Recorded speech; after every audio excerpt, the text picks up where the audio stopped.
En principio nos centramos bastante, prácticamente al 100% en el sector industrial. Ya estos últimos 10-12 años nos centramos también en el mundo de la iluminación urbana y ornamental, la arquitectónica.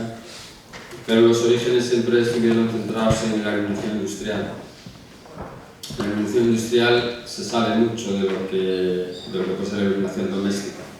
Lo que vale para una casa, desde luego, no vale para la industria.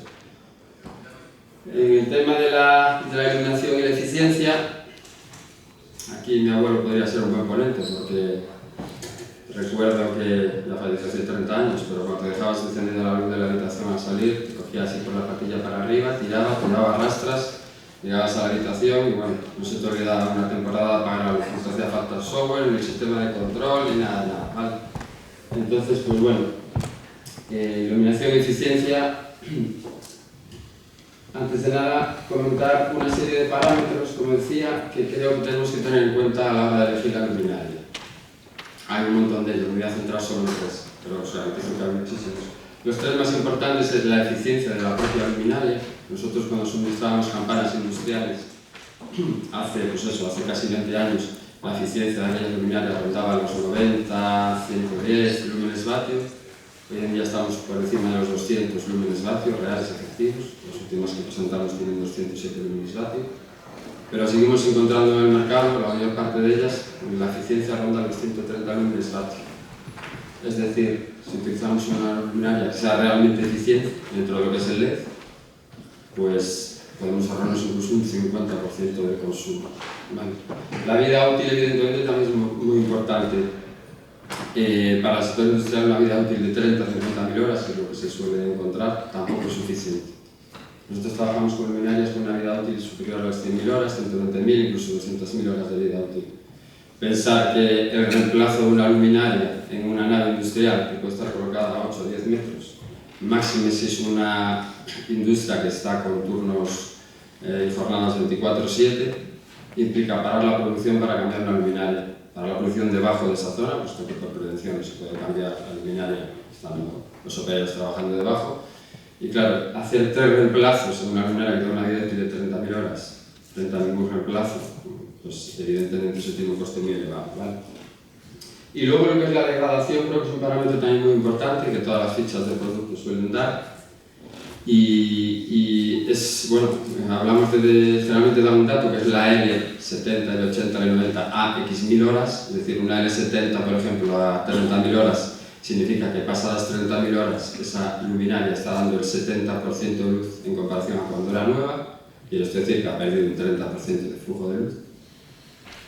Pues tendremos que irnos a L90 a 100.000 horas, a L80 a 120.000 horas, sería lo lógico. Es decir, que pasadas 100.000 horas la campana o la luminaria en concreto haya perdido pues, un 10% de flujo de luz. Cuando se hace un estudio lumínico, ya se tiene en cuenta una pérdida lumínica por el paso del tiempo, por la suciedad o la contaminación que pueda haber en esa instalación. El sector de la madera es un ejemplo muy crítico, donde hay mucho polvo en suspensión. Tú pones una luminaria nueva, pero al cabo de un cierto tiempo esa luminaria se ensucia y evidentemente pues, el paso de luz es menor. Y luego también la degradación con el paso de los años. ¿Vale? Entonces, estos 3 parámetros son importantes. En cuanto a la gestión y optimización y automatización de las luminarias, además de la edición de la luminaria se puede mejorar implementando ciertos hardware, sensores de luz, sensores de presencia. Vamos a ver ahora una gráfica que voy a poner ahora de un caso de una empresa del sector de la automoción, del área de Vigo, que tiene más de 300 campanas industriales montadas, además de lo que es la iluminación exterior, y que en la cubierta tiene ciertas zonas donde tiene lucernarios, ¿vale? Las chapas son translúcidas. Integramos en la campana industrial un sensor de luz e integramos también un sensor de presencia. Vais a ver a los datos como consiguieron bajar en ciertas zonas del día de 29 kWh a 21 kWh. El sensor lo que hace es, nosotros indicamos los luxes que queremos, la iluminación que queremos en la zona de plano útil, me lo invento 400 luxes, y la campana se va a autorregular, teniendo en cuenta la luz del sol que entra, se va a autorregular para que siempre mantengamos ese nivel lumínico. ¿Que viene una nube? Pues subirá la potencia. ¿Que sale el sol? Pues irá bajándola hasta el punto de, si es necesario, pues apagarse. Eso se puede combinar con un sensor de presencia también. que podemos programar fácilmente indicándole pues, si después de X minutos y después de media hora no detectas movimiento en tu zona, apágate o reduce tu potencia pues a lo mejor al 20% para dejar una luz de cortesía, pero no tiene sentido tener la luminaria encendida al 100% cuando realmente no hay movimiento. Otro caso práctico de la instalación de este tipo de sensores en las luminarias, pues por ejemplo en los almacenes de repuestos, en las naves industriales también, es un almacén que a lo mejor se entra 1, 2, 3, 4 veces en toda la jornada y está la luz encendida permanentemente. Le podemos poner un sensor de presencia. Los sensores de presencia atraviesan incluso paredes, cristales, salvo lo que es el metal, atraviesa todo. Podríamos poner también el sensor fuera, de tal modo que la luz esté apagada y cuando detecte que va a llegar el carretillero o una persona a coger el material que sea, automáticamente cuando él abra la puerta la luz va a estar encendida. En cuanto salga le damos un retardo del tiempo que queramos, 2 minutos, y la luz se va a volver a apagar. Con esto evitamos tener la luz permanentemente encendida. En las oficinas sería lo mismo, en las zonas de ventanas pones un sensor para que regule los luxes que tú necesites y las luminarias siempre se van a autogestionar. ¿Vale? Este es el caso que os comentaba de una empresa del sector de automoción. Lo tenéis por horas, como veis, en cuanto empieza a amanecer, a partir de las 8, la luminaria empieza a regularse. ¿Vale? A veces hay una subida y una bajada, pues por lo que digo, a lo mejor puede venir una nube que caiga un poco el nivel de luz y automáticamente cuando vuelve el sol la luminaria pues vuelve a reducirse de potencia de forma que tú siempre tengas los luxes que has pedido. Esto es importante porque pensad que cuando... Aquí lo vemos gráficamente, ¿vale? Es exactamente lo mismo. Esto es importante porque pensad que cuando hacemos ese estudio lumínico previo antes de instalar las luminarias, cuando se hace estudio lumínico previo, ese proyecto luminotécnico, siempre se resta habitualmente un 20% a los resultados para tener presente que con el paso del tiempo esas luminarias van a perder flujo, se van a ensuciar. Entonces, si nosotros pedimos un proyecto en el que queremos, me invento otra vez, 400 luxes, cuando nos pongan las luminarias realmente vamos a tener 500. Porque la persona que hizo el proyecto con muy buen criterio ha hecho una reducción porque tiene en cuenta que va a haber una degradación y se va a ensuciar, pero tenemos 500 luxes, no los necesitamos. Vamos a estar consumiendo un 20% más de lo necesario. Con este sistema, simplemente con un dispositivo que ni siquiera van cableados, la campana se va a autorregular para que tú tengas lo que pediste, 400 luxes. Que el día de mañana cambias la zona de producción, que es muy típico, y donde ahora hacías no sé qué producto, vas a hacer no sé qué otra labor y quieres bajar o subir los niveles, con un simple mando a distancia vas a las luminarias, les disparas los nuevos parámetros y se cambian. O sea, no hay que subir, no hay que hacer la luminaria, es muy sencillo. Es un sistema muy sencillo para ahorrar consumo, ¿vale? El diseño de la luminaria también es lo que comentaba la compañera anterior de Eurofred. Es muy importante la customización de las luminarias. No todas las luminarias valen para lo mismo. Si hablamos, por ejemplo, de frío industrial, en una cámara frigorífica que está a menos 50 grados centígrados, esa luminaria que va a funcionar ahí no vale, no puede ser la misma que utilicemos en un parking o en una nave industrial convencional. ¿Por qué? Porque cuando la luminaria se encienda va a haber una diferencia térmica fortísima. Vamos a pasar de menos 50 grados el núcleo del diodo a lo mejor a cerca de 100 grados centígrados en menos de 2 segundos. Claro, esa diferencia térmica de 150 grados tiene que ser un diodo especial, un encapsulado especial, con soldaduras especiales. ¿Qué hacen algunos fabricantes para no tener que diseñar esa luminaria específica? Lo que hacen es que la luminaria nunca se va a apagar. Cuando nosotros apagamos la luz, ya está conectada de forma que cuando nosotros apagamos la luz, la luminaria va a quedar funcionando a un 5 o un 10% de su capacidad, de manera que va a generar algo de calor y el diodo nunca se va a llegar a enfriar a esos menos 50 grados. ¿Cuál es el problema? Que siempre estamos consumiendo. Aunque la cámara esté apagada, estamos consumiendo y estamos generando calor en la cámara frigorífica, con lo cual hace falta energía para conseguir enfriar ese calor que está generando la luminaria. Bueno, eso es eficiencia, ¿vale? Otro modo de evitar ese calor que se genera en la cámara a través de las luminarias es sacar los alimentadores propios de las luminarias, los drivers, los transformadores, sacarlos fuera de la luminaria, las luminarias dentro del techo, sacarlos de la luminaria y ponerlos fuera de la cámara, por encima. Es otra solución que hacemos muy habitualmente. Y así todo ese calor que generan los alimentadores, los transformadores, los drivers, también está fuera de la cámara. De tal modo que hacemos que no necesitemos generar ese frío extra para compensar el calor que generan las luminarias. ¿Vale? Muy típico también es el caso de los kits de emergencia, las luminarias solares híbridas, los kits de emergencia, no las luminarias de emergencia. Los kits de emergencia lo que nos va a poder permitir es, si hay un fallo en el suministro eléctrico, que la luminaria siga funcionando durante habitualmente 90 minutos, de tal modo que si estamos en un proceso productivo, en una zona concreta donde parar la producción pues resulta altamente costoso, vamos a poder seguir funcionando durante 90 minutos y, bueno, malo será que en 90 minutos no consigamos recuperar el suministro eléctrico. ¿Vale?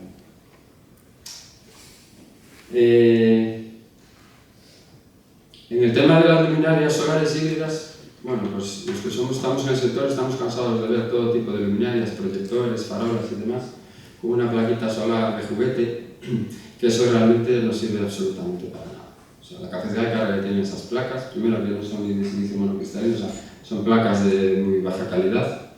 La capacidad de carga que tienen es mínima, en cuanto se ensucia o una parte muy pequeña de la placa, aunque sea un 5 o un 10% de la placa, se tapa por suciedad, por una hoja que le ha caído, lo que sea, la capacidad de carga de la placa se reduce al 90%, o sea, tapas un 5%, pero reduce la capacidad de carga en un 90%. Y luego el sistema de almacenamiento de esa energía pues, suele ser baterías con una vida útil muy corta, con lo cual no es una solución. Si tenemos una solución con una luminaria solar híbrida, tenemos que tener en cuenta que la placa solar tiene que ser una placa solar grande. Tenemos que tener en cuenta que en muchas instalaciones no es viable montar ese tipo de luminarias.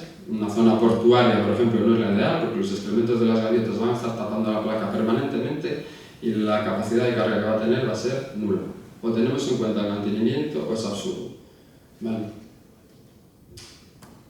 La comunicación bidireccional, ¿vale? Para la toma de decisiones. Hoy en día las luminarias nos permiten recabar un montón de información de la instalación que nos va a poder permitir tomar decisiones, incluso decisiones ajenas a la iluminación. ¿Vale? Nosotros tenemos mucha industria que nos piden que, como la luminaria se comunica con su sistema de control, que nos transmita información, por ejemplo, de la temperatura ambiente, del nivel de polución. Hoy en día tenemos un montón de hardware para incluir la luminaria que nos puede informar, pues eso, de todo tipo de parámetros ajenos a lo que es la iluminación en sí, y con ellos poder tomar decisiones. ¿Vale?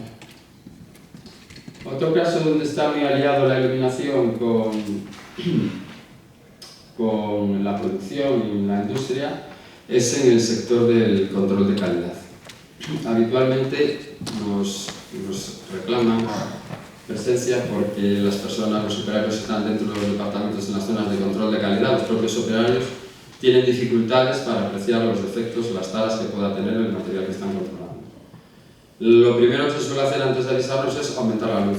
Más potencia, más potencia, más potencia, más potencia, y el problema no se soluciona. ¿Vale? Es más, el problema empeora porque al final lo que generamos es una fatiga visual al operario, con lo cual su rendimiento y su productividad va a caer. Al final estamos hablando de productividad. Incluso, bueno, el tema, cuando hay fatiga visual, el tema de los accidentes laborales pues también puede aparecer. Pero bueno, vamos a hablar solo de lo que es el rendimiento y la productividad del propio trabajador. ¿Vale? ¿Cómo se solucionan estos casos? Básicamente hay dos métodos. Primero, utilizar luminarias con alta reproducción cromática, cosa que no suele hacerse. Entonces montamos la iluminación en una empresa muy conocida gallega del sector textil y nos pidieron una reproducción cromática superior a 95. Hicimos unas luminarias una reproducción cromática de 97. ¿Por qué? Porque tenían 23 tonos de hilo blanco diferentes. Blanco, blanco, blanco nuclear, blanco roto, blanco, blanco, blanco, blanco, blanco, blanco, pero eran todos diferentes. A la vista eran casi inapreciables, pero eran todos diferentes, ¿vale? Entonces, bueno, necesitaban poder distinguir esos hilos para coger el adecuado y no cometer errores. Bueno, pues la alta reproducción cromática es básica. Muchas veces vamos a una instalación a comprar un jersey, lo vemos, es azul marino, muy bonito, salimos a la calle, en vez de azul marino es pues azulado. No es que hubiera poca luz, a lo mejor el problema es que la reproducción cromática de esa luminaria era mala. Entonces, no estaba reproduciendo la realidad del color. ¿Vale? Y el otro sistema, que para mí es el más importante después de lo visto, para poder identificar taras y defectos en los sistemas de control de calidad, es la combinación de diferentes temperaturas de color dentro de una misma luminaria o luminarias que estén unas al lado de otras. Es decir, si nosotros combinamos en función de qué tipo de defecto estemos buscando, si es una arruga en un asiento de un vehículo para sector de automoción, si es una mancha en el textil, si es un rascazo en una defensa de un coche o una chapa, en función del efecto y la tara que estemos buscando, la combinación de cierto tipo de tonos, de temperaturas de color de las luminarias, tarjeta roja ya, de las luminarias, nos va a generar un efecto 3D, prácticamente nos va a generar un efecto 3D que nos va a permitir identificar muchísimo mejor la tara o el defecto que pueda tener ese objeto. Y no es cuestión de cantidad de luz, es cuestión de combinar diferentes temperaturas, lo que estoy buscando son unas temperaturas u otras, hay diferentes tonos de color dentro de una misma luminaria o luminarias que estén muy cercanas unas a otras. ¿Vale? Nada, por último, ya para terminar, también se puede conseguir una mejora en eficiencia energética mejorando incluso la sensación que transmitimos al cliente. En el caso práctico de GasGas, bueno, es una empresa para los que ilustres el sector del motociclismo. En Finlandia montamos unos expositores y unas fábricas en las zonas de showroom, donde a medida que iba avanzando el cliente, a medida que se iba acercando, la iluminación se iba haciendo cada vez más progresiva, iba aumentando, y a medida que se iba alejando, la iluminación caía detrás de él. Vale, entonces, estamos consiguiendo un ahorro, no tenemos que tener la instalación permanentemente encendida al 100%, y a la vez estamos creando una sensación muy agradable para el cliente que viene a ver la instalación. Porque bueno, y si incluso da pasos para atrás, ve cómo la iluminación vuelve a crecer de forma progresiva, y bueno, se puede conseguir un ahorro energético al tiempo que generamos una sensación pues, muy agradable para el cliente. Nada más, muchas gracias y nada, cualquier duda o consulta estaremos por aquí. ¿Vale? Gracias.